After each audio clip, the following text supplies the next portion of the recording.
ঠিক আছে।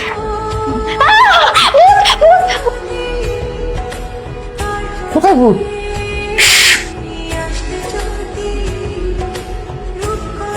বৌমা, আমি ভূত না, আমি তোমার শ্বশুর। সরি বাবা। এই তুমি এখানে কি করছো? এদিকে এসো। এই, তুমি একটু বাইরে আসো তো, তোমার সাথে কথা আছে। বাইরে এসে কি করবো? আসো তো। ঠিক আছে, ছাড়া আসছি। এই তুমি শুয়ে বলতাম দেখি। আরে বাবা, কি পাগলামি করো না তুমি।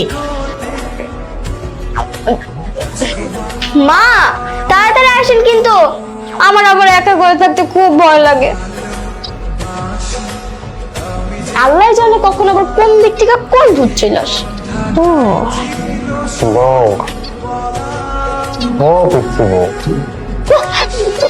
আরে গানে